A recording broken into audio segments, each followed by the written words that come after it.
60,000 crore to 73,000 crore. The total subsidy bill has been cut by a humongous 27%. This is the most unkindest cut in this budget.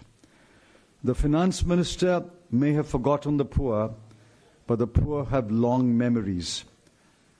The next worry is about raising more resources. The FM is betting on heavy market borrowing, an increase in corporate tax by 85,000 crore, personal income tax by another 85,000 crore, and GST by 1,05,000 crore.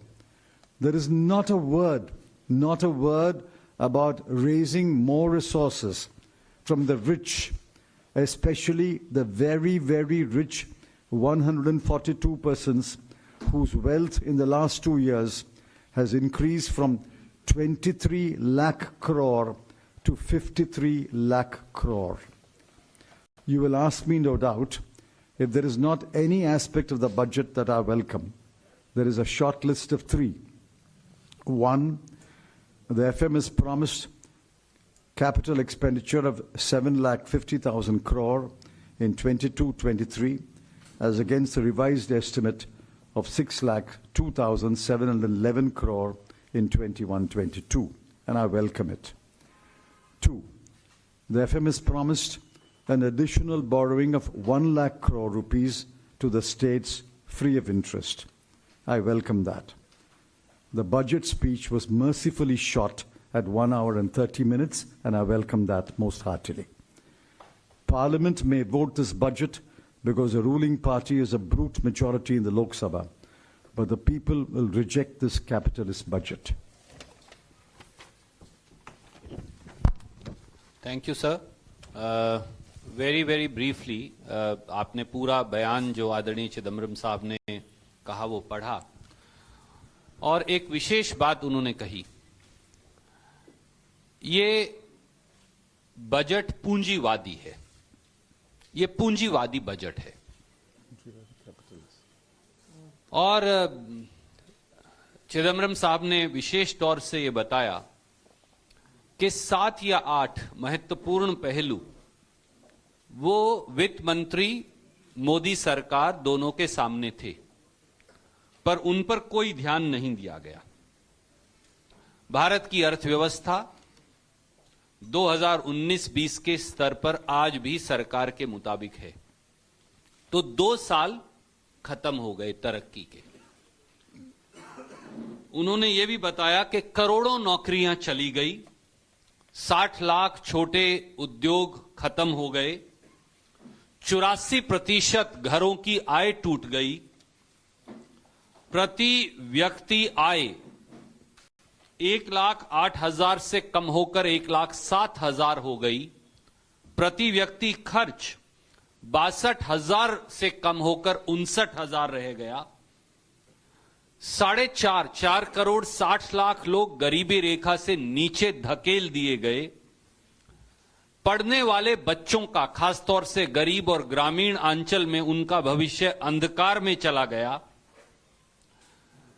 जिस प्रकार से मैल nutrition में देश 116 मुल्कों की सूची में 101 number पर पहुंच गया, बेरोजगारी शहरों में 8% पार कर गई और गांव में 6%, और जो मुद्रास्फीति है, महंगाई जो है, वो 12% को पार कर गई, और कंज्यूमर प्राइस इन्फ्लेशन भी 6% को पार कर गई। इसलिए इस बजट का सार अगर देखें तो इस बजट का सार है कुछ नहीं, नथिंग। ये इस बजट का सार है। और विशेष तौर से ये बजट और वित्त मंत्री जी ने जिस प्रकार से ये पेश किया, ये वित्त मंत्री और सरकार के जिद्दीपन, उनकी कठोरता और उनकी निर्दयता का सूचक है, उसे दर्शाता है। देश के गरीब के प्रति, देश के नौकरी पेशा व्यक्ति के प्रति, देश के मध्यम वर्ग के प्रति, देश के किसान के प्रति, देश के अनुसूचित जाति और जनजातियों के लोगों के प्रति, और ग्रामीण अंचल में रहने वाले, शहरों में रहने वाले साधारण मजदूर के प्रति। यह एक क्रूर मजाक इस देश के लोगों के साथ है। गरीब की मदद के लिए एक शब्द बजट में नहीं है, रोजगार सृजन के लिए बजट में एक शब्द नहीं है, महंगाई पर नियंत्रण के लिए बजट में एक शब्द नहीं है, गरीब तक पैसा पहुंचाने के लिए बजट में एक शब्द नहीं है, बजट में किसी वर्ग को टैक्स रिलीफ देने के लिए एक शब्द नहीं है। लोक कल्याण को जैसे रद्दी की टोकरी में फेंक दिया गया हो। मैं खास तौर से चिदम्बरम साहब ने आपका ध्यान आकर्षित किया कि हर प्रकार की राहत और मदद यानी सब्सिडी में कटौती की गई। पेट्रोलियम प्रोडक्ट्स की, जो आज सबसे ज्यादा महंगाई का कारण है, पिछले साल के बनिस्बत 704 करोड़ रुपया कटौती हुई। किसान की खाद में के सब्सिडी में 35,000 करोड़ की कटौती हुई।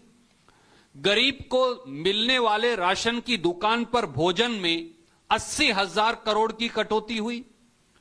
किसान की क्रॉप इंश्योरेंस स्कीम में 500 करोड़ की कटौती हुई। यहां तक कि मजदूर की नरेगा स्कीम के अंदर भी 25,000 करोड़ रुपया काट लिया गया।